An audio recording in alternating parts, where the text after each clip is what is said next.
Assalamualaikum warahmatullahi wabarakatuh. Kembali lagi di channel Jurnal Horor. Untuk cerita kali ini berjudul Memutus Jerat Pesugihan. Kakek tidak datang sendirian. Si burung emas ternyata ikut dengannya. Kakek langsung memerintahkan dia untuk masuk ke dalam tubuhku, supaya anak buah dukun itu tidak bisa menyakitiku lagi. Aku tak menyangka si burung emas memiliki energi yang cukup besar. Badanku yang tadinya terasa dingin tiba-tiba berubah menjadi lebih hangat. Selain itu, penglihatanku menjadi bertambah. Sekarang sukma dukun itu bisa terlihat dengan jelas. "Hei kakek tua, jika kau hebat, tangkap saya," ucap si dukun lalu menghilang dari pandanganku. "Kemana dia kakek?" tanyaku. "Dia tidak akan bisa pergi jauh," balas kakek lalu memacu kudanya dan ikut menghilang. "Loh, kakek kemana Kong?" "Kakek sedang mengejar dukun tadi," balasnya sambil menggigit leher siluman ular itu. Iya, siluman ular yang melilitku sampai nyaris pingsan. "Sekarang giliranmu," ucapnya pada si raksasa sambil menginjak kepala siluman ular itu hingga pecah. "Dasar monyet kecil, cuy," balas si raksasa. Si kingkong langsung terbang melesat ke arah raksasa. Dia sama sekali tak peduli dengan hadangan anak buahnya. Dengan satu pukulan saja, anak buahnya sudah terpental jauh. Aku mengalihkan pandangan, melihat duel maut antara si belang melawan siluman anjing. Duel yang terlihat sangat seru, bagai kucing melawan anjing. Mereka saling mencakar satu sama lain. "Tuan Brosman," panggilku. "Ada apa, Amir?" balasnya sambil menyeret dua genderuwo dengan kudanya. "Hati-hati, teman mereka datang," ucapku. "Tenang saja, mungkin mereka ingin kuseret juga," balasnya tersenyum. Puluhan kuntilanak terbang ke arahku, diikuti dengan satu siluman ular berkepala dua. "Sepertinya mereka mau menyerang kita," ucapku pada si burung. "Biar saja," balasnya. Tawa kuntilanak itu bersahut-sahutan. "Lebih baik kalian pergi," ucapku. "Jangan sombong anak kecil, kamu tidak akan bisa selamat dari racunku," balas siluman ular itu. "Ya sudah, terserah." Si burung emas mulai melebarkan sayapnya. Dengan satu kali kepakan, kuntilanak-kuntilanak itu langsung berhamburan. "Sekarang hanya sisa kamu," ejekku pada siluman ular itu. Kemudian dia mendesis dengan suara nyaring dan mulai membuka mulutnya. Dari mulutnya itu, dia menyemprotkan cairan berwarna hitam ke arahku. Dengan sigap, si burung membuat benteng dari sayapnya menghalau cairan itu. Efeknya sungguh dahsyat, sampai membakar bulu di sayapnya. "Kamu tidak apa-apa?" tanyaku. "Tidak." Si burung kembali melebarkan sayapnya, terbang ke atas, lalu menghilang. "Hahaha, dia sudah kabur. Sekarang tinggal kamu sendiri anak kecil," ucap siluman ular itu sambil melata ke arahku. Wush! Tiba-tiba ada angin besar. "Dia kembali," ucapku ketika melihat si burung emas sedang terbang menukik ke bawah. Dengan cepat, paruhnya mematuk kepala siluman ular. Siluman ular menjerit kesakitan. Tidak sampai di sana, si burung langsung mencengkram tubuhnya dan membawanya terbang ke tempat yang jauh. "Kamu bawa dia kemana?" tanyaku setelah dia kembali. "Rahasia," balasnya. "Ayolah, masih rahasia saja. Kamu mau melihatnya?" "Iya." Dia memberiku potongan gambar tentang nasib dari siluman ular tadi. Tubuhnya sudah terpotong-potong hingga beberapa bagian. Kejam sekali kamu, ucapku. Biar saja, dia sudah merontokkan buluku yang berharga, balasnya. Jadi sudah sepantasnya sekarang jadi santapan teman-temanku, sambungnya. Benar juga. Sebelum kita lanjut ke ceritanya, bagi teman-teman yang belum subscribe channel ini, jangan lupa untuk subscribe terlebih dahulu agar channel ini bisa lebih berkembang. Dan jangan lupa untuk menyalakan lonceng notifikasinya agar tidak ketinggalan cerita-cerita menarik lainnya. Di sisi lain, si King Kong masih kesulitan mendekati raksasa itu. Sayang sekali aku tidak bisa membantu. Masuk ke arena pertempuran bisa jadi bunuh diri. Kuarahkan pandangan ke tempat lain, tempat di mana si belang sedang berduel dengan siluman anjing. Wih, ucapku takjub melihat si belang sudah berubah menjadi wujud aslinya. Seorang kakek yang memegang tongkat kayu. Dengan cepat, dia melompat tinggi. Kini posisinya sudah berada di atas siluman itu. Keren. Sudah tua masih bisa lompat tinggi. Batinku diikuti tawa si burung. Dua! Terdengar dentuman keras ketika si belang memukul tongkat itu ke kepala siluman anjing. Hingga siluman itu berkali-kali mendengking dan roboh. Kakek sudah kembali, ucap si King Kong. Mana? Tanyaku. Oh, di sana, sambungku ketika melihat kakek mendekat. Tapi dia tidak membawa apapun. Apa sukma dukun itu berhasil lolos? Kakek, panggilku. Iya, balasnya. Apa kakek tidak berhasil menangkap dukun itu? Kakek hanya tersenyum. Ternyata kamu masih belum melihatnya. Melihat apa, kek? Coba perhatikan anak kecil itu. Mataku langsung tertuju pada Ilham yang masih terbaring di atas kasurnya. Mata Ilham berkedip. Apa kakek berhasil mengembalikan sukma Ilham? Lantas kemana si hitam?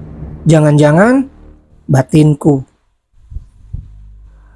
Lepaskan saya, ucap Ilham dengan suara lebih berat dari biasanya.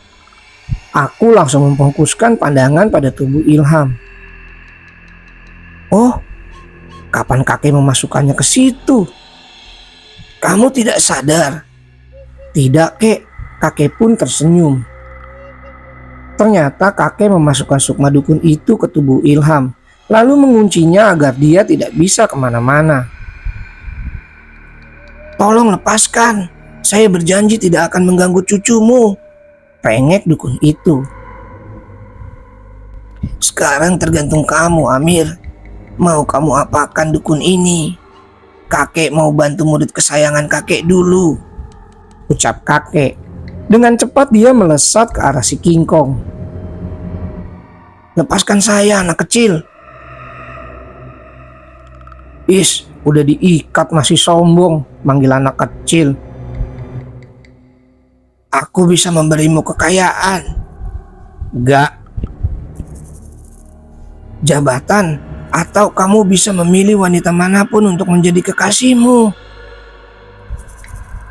Udah deh, diem dulu. Gak tahu lagi fokus liatin kakek apa. Dari tadi mataku tidak bisa lepas dari kakek. Sosok yang selalu tampak tenang itu kini sedang masuk ke arena pertempuran. Tongkat kayunya sudah berubah menjadi cambuk bercahaya putih. Setiap dia mengibaskannya terdengar seperti suara petir. Setelah itu, anak buah si raksasa sudah banyak yang terkapar. Ketika melihat anak buahnya sudah terkapar dan lari berhamburan, raksasa itu pun melarikan diri. Si King Kong dan kakek langsung mengejarnya. Hei anak kecil, panggil si dukun. Apaan? Saya juga punya banyak pusaka seperti itu. Jika kamu mau, saya akan berikan beberapa. Asalkan kamu mau melepaskan ikatan ini. Sepertinya si dukun tahu kalau dari tadi aku memperhatikan cambuk itu. Tidak perlu, Jika pusakamu sakti, kenapa kamu bisa kalah oleh kakek? Ledekku. Ah, sialan kau anak kecil. Kalau sampai saya lepas, mati kamu. Nah kan, sifat aslinya keluar. Belang, kemana kakek dan King Kong pergi? Tanyaku pada si belang yang sudah kembali berwujud macan. Sebentar lagi juga selesai, balasnya. Tuh, sambungnya. Ada apa kamu mencari saya, Amir? Ucap si King Kong yang tiba-tiba muncul di sampingku. Dari mana saja kamu? Terus kakek kemana? Tanyaku. Kakek sedang mengikat raksasa itu, lalu mengurungnya. Kenapa tidak dibunuh saja? Dengan cara itu akan lebih menyiksanya, balas kakek yang tiba-tiba muncul. Sekarang tinggal dukun ini, ucap si King Kong. Tapi si hitam belum juga kembali. Biarkan saja, mungkin dia sedang bersenang-senang di kandang genderuwo itu, balas si King Kong. Kakek pun datang. Amir, ada kalanya kamu tidak perlu terlalu kasihan dengan orang lain. Biarkan orang itu menanggung akibat dari perbuatannya. Kamu tidak pernah tahu sampai mana batas kemampuanmu bisa melawan orang-orang seperti dukun ini, ucap kakek. Apakah kamu tidak mempelajari perjalanan hidup ayahmu? Jika kamu terus mengambil risiko besar, maka bisa jadi kamu akan berakhir sepertinya, sambungnya. Tapi kek, Ilham tidak tahu apa-apa, balasku. Memang, tapi ketika kamu mencampuri urusan mereka, maka tidak hanya kamu saja yang terancam, tapi keluargamu juga. Kakek sangat yakin kejadian ini masih akan berlanjut dan kamu harus benar-benar siap. Marahi saja kek, memang anak ini keras kepala, ucap si King Kong. Kamu juga, saya utus sebagai penjaga utamanya. Kenapa pada saat itu tidak menasehatinya, malah berkeliaran main bersama teman-temanmu, balas kakek. Rasain, diomelin juga, ucapku puas. Tidak lama kemudian, si hitam datang dengan membawa Sukma Ilham bersamanya. Ilham tidak henti-hentinya menangis. Kasihan, dia pasti sangat ketakutan disekap di kandang genderuwo. Lama sekali kamu hitam, ucapku menyambutnya. Maafkan saya, balasnya. Kamu melewati pertempuran seru tadi. Maaf, tidak bisa membantu. Genderuwo itu cukup membuat saya kerepotan. Sekarang tinggal kamu pikirkan bagaimana nasib dukun ini, Mir, ucap si King Kong. Aku? Iya, kamu harus bisa mengambil keputusan yang tepat, ucap kakek. Iya, lepaskan saja, toh dia juga sudah kapok, balasku. Duh, bodohnya anak ini, ejek si King Kong. Terus bagaimana? Kakek mendekati kasur dan meletakkan tangan kanan di dada Ilham. Lalu dia mulai membacakan sesuatu. Wah, sakit. Ampun, ucap dukun itu meronta-ronta. Ulurkan tanganmu, Amir, perintah kakek.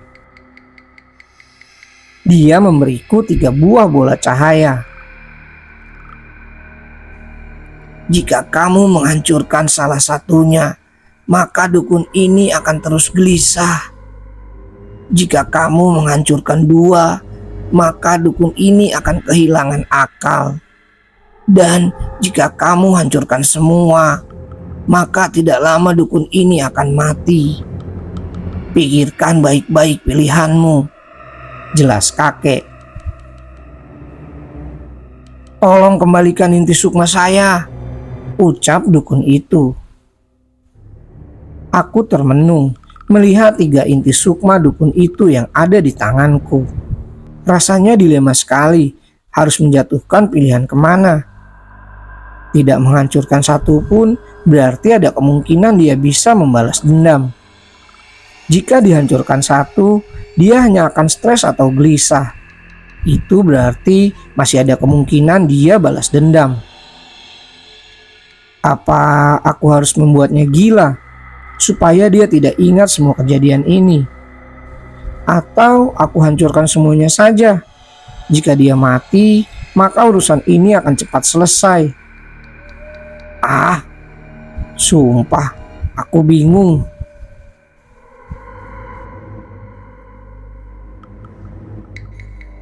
Aku masih menggenggam 3 inti sukma dukun itu. Terus berpikir langkah apa yang harus kuambil. Jadi, bagaimana keputusanmu, Amir? Tanya kakek. Sepertinya aku tidak sanggup, kakek. Kuulurkan tangan untuk mengembalikan 3 inti sukma. Coba sekali lagi. Kamu pandangi anak itu, berandai-andai bagaimana jika nasib dia sama seperti ibunya. Apakah dukun itu akan berpikir 2 kali untuk mengambilnya?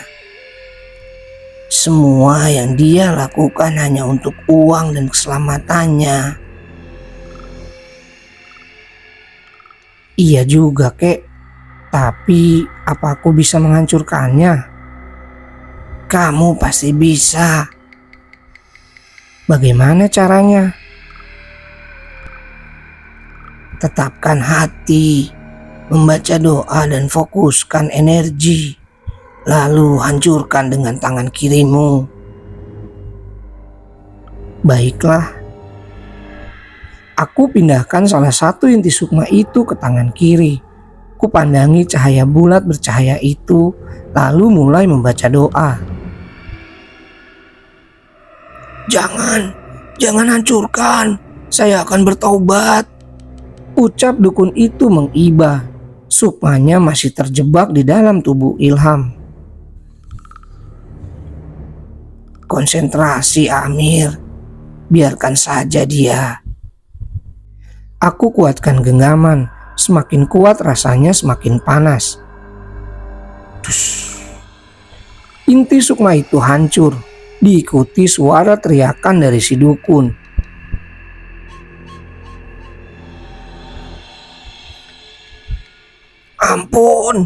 Ampun, ucap si dukun ketika melihatku memindahkan inti sukma keduanya ke tangan kiriku. Kenapa baru sekarang? Tanyaku. Kemana saja kamu selama puluhan tahun? Tanyaku lagi. Dia tidak menjawab, hanya terus merengek meminta agar inti sukma itu dikembalikan. Apa aku harus menghancurkan semuanya, kek? Ikuti kata hatimu. Tekadku sudah bulat. Ku remas inti sukma itu dengan kencang. Inti sukma kedua hancur berkeping-keping. Si dukun kembali menjerit kesakitan. Tolong, jangan bunuh saya. Si dukun memohon agar aku tidak menghancurkan inti sukma yang terakhir. Kini nyawa dukun itu sudah ada di ujung tanduk. Aku hanya perlu menghancurkannya. Tidak lama pasti dia akan mati. Namun entah kenapa tangan ini mulai bergetar. Ada perasaan tak tega. Padahal hanya tinggal 1 langkah lagi untuk mengakhiri semuanya. Kutatap wajah kakek yang dari tadi tampak tenang tanpa ekspresi. Ku ambil nafas panjang. Kakek, sepertinya aku tidak bisa menghancurkan yang ketiga. Kenapa? Jika aku hancurkan, maka aku akan sama dengannya. Bagus. Sejak awal kakek yakin kamu tidak akan menghancurkan semuanya.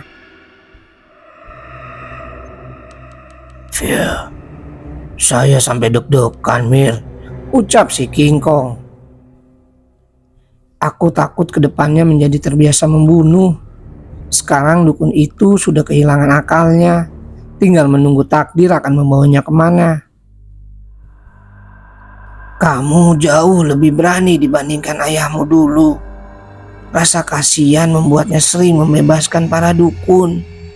Dia berharap mereka segera bertaubat.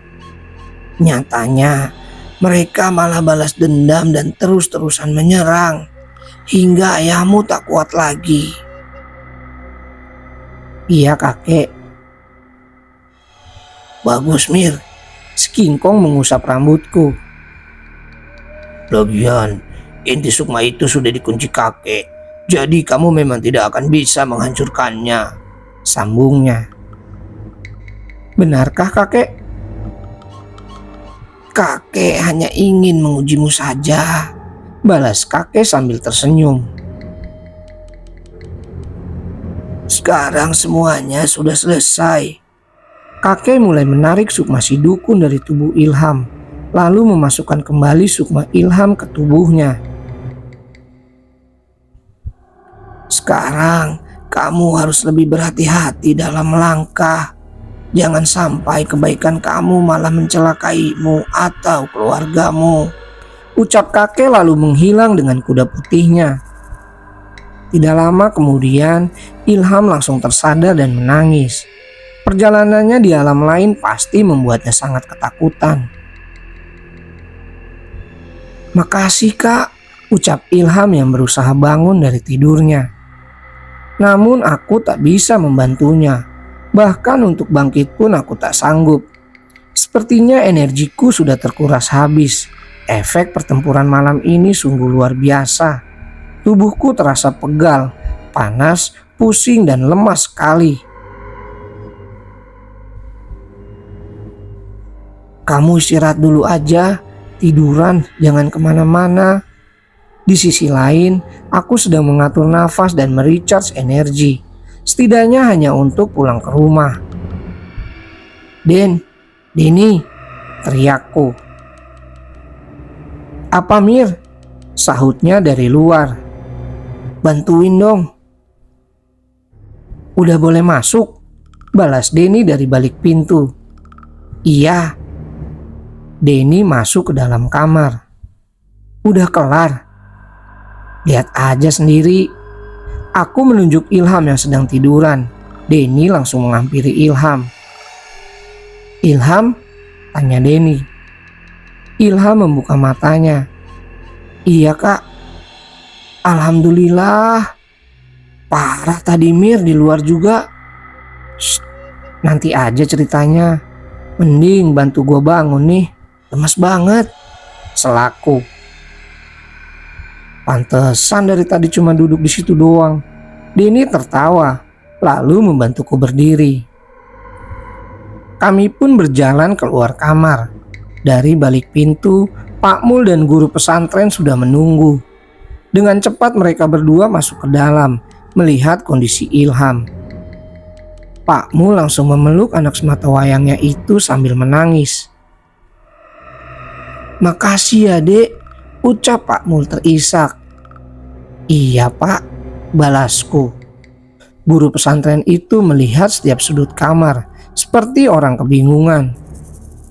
Ada apa pak? Tanyaku. Mereka udah benar-benar pergi. Kok bisa? Ya diusir pak, balasku singkat. Denny pun tertawa pelan mendengar ucapanku. Emang tadi bapak lihat apa? Sambungku. Bapak lihat ada macan gede warna hitam. Terus banyak genderuwo di sudut-sudut kamar. Oh, sudah saya usir pak. Aku melirik ke arah si hitam. Ternyata itu cara dia mengerjai guru itu. Pantas sejak tadi si King Kong terus tertawa. Den, balik yuk. Capek banget nih gua, bisikku. Ya udah, Gua pamitan bentar, balasnya. Pak, saya sama Amir pulang dulu ya, ucap Denny. Gak makan atau minum dulu? Gak usah pak, balasku. Makasih banyak ya dek, Pak Mul menghampiri dan memelukku. Di luar rumah sudah tidak seramai tadi, hanya ada Pak RT dan beberapa warga lain. Sudah dek, tanya Pak RT. Sudah, balas Denny. Alhamdulillah. Saya pulang dulu ya pak. Iya dek, Denny masih menuntunku ke rumahnya. Tadi gue gak sengaja lihat ada kakek-kakek naik kuda putih. Itu siapa Mir? Penjaga utama. Baru lihat gue, jarang muncul ya? Iya. Terus tadi gimana perang lawan tuh dukun? Aduh, lu nanya mulu. Nanti aja gue ceritain. Is, kan penasaran. Soalnya tadi gue bantu jaga di sekeliling rumah. Itu aja banyak banget. Tak terasa kami sudah sampai di halaman depan rumah Denny. Lu langsung balik? Tanya Denny ketika melihatku sedang menyalakan motor. Iya Den, asli gue butuh istirahat nih. Yakin kuat? Lemes gitu, ntar kenapa-napa di jalan. Aku berpikir sejenak, benar juga. Walaupun jarak dari sini ke rumah tidak terlalu jauh, tetapi akan sangat bahaya harus mengendarai motor di saat kondisi seperti ini. Gua nginep tempat lu aja ya. Siap bos. Setelah subuh kondisi tubuhku sudah mulai pulih. Setidaknya hanya menyisakan sedikit pegal di bagian pinggang. Ini Mir, sarapan dulu. Denny membawa 2 bungkus nasi uduk. 1 untuknya, 1 lagi untukku. Beuh, tumben. Kasian lah, dari semalam lu tepar gak makan. Iya, aslinya lapar sih Den. Cuma bener-bener mual aja semalam. Dengan cepat kebuka bungkus nasi uduk itu, langsung menyantapnya tanpa aba-aba. Mir, lu gak takut apa kalau nanti tuh dukun balas dendam? Kenapa harus takut? Ya kan kondisi orang itu gak selamanya fit. Kayak lu semalam deh, jalan aja sempoyongan mesti gua tuntun. Kalau tadi malam lu balik terus si dukun nyerang gimana? Bisa tamat. Gak akan. Yakin amat. Beneran deh, percaya. Gak akan dia bisa balas dendam. Ah, curiga gue lo nyembunyiin sesuatu. Nanti juga lo tahu kok. Sabar aja. Tuh kan main rahasia-rahasiaan. Kami pun mengobrol sebentar. Sebenarnya hanya obrolan satu arah. Denny terus bercerita tentang kejadian semalam. Bagaimana dia untuk pertama kalinya itu bertarung melawan puluhan kuntilanak. Padahal cuma kuntilanak, pikirku sambil menyeruput teh hangat. Den, gue balik dulu ya, ucapku menyela ceritanya. Dih, buru-buru amat. Makasih udah dikasih penginapan plus sarapan gratis. Ah, biasanya juga lu begadang di sini. Aku berjalan keluar rumah dan menyalakan sepeda motor. Kemudian pulang ke rumah. Perjalanan pulang ini cenderung aman tanpa ada sedikit gangguan. Perjalanan pulang ini cenderung aman tanpa ada sedikit gangguan. Sesampainya di rumah, ibu dan kakak sedang ada di ruang TV menonton berita. Aku langsung ikut bergabung duduk di sofa. Mam, dulu Abah pernah ke daerah sini nggak? Tanyaku pada ibu yang sedang menyelupkan biskuit ke dalam gelas kopi. Pernah, pas sebelum nikah, Abah sering ke sana buat ngobatin temen-temennya yang kena santet gitu. Oh, pantesan. Sejak awal aku sudah curiga kalau dukun itu sudah mengenal kakek. Pantas dia langsung lari ketakutan ketika kakek datang. "Emang kenapa?" tanya Dani, kakakku. "Jadi gini," aku menceritakan secara detail tentang kejadian semalam. "Wih, raksasa, segede apa?" tanya Dani. "Segede tiang sutet samping rumah tuh." "Keren juga ya si King Kong. Kirain cuma bisa narikin buntut kucing doang. Sekarang kakek Yamannya masih ada?" "Udah nggak ada, emang jarang banget datang kan?"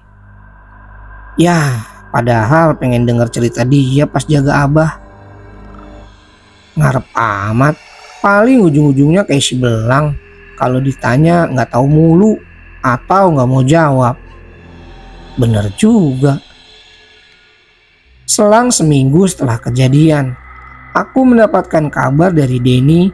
Katanya Pak Mul kemarin sempat pulang kampung. Setibanya di kampung, dia mendengar berita mengejutkan. Si dukun yang melakukan pesugihan dengannya mendadak gila. Pak Mul sempat melihat langsung ke rumahnya. Si dukun itu sedang bersujud sambil teriak-teriak minta ampun.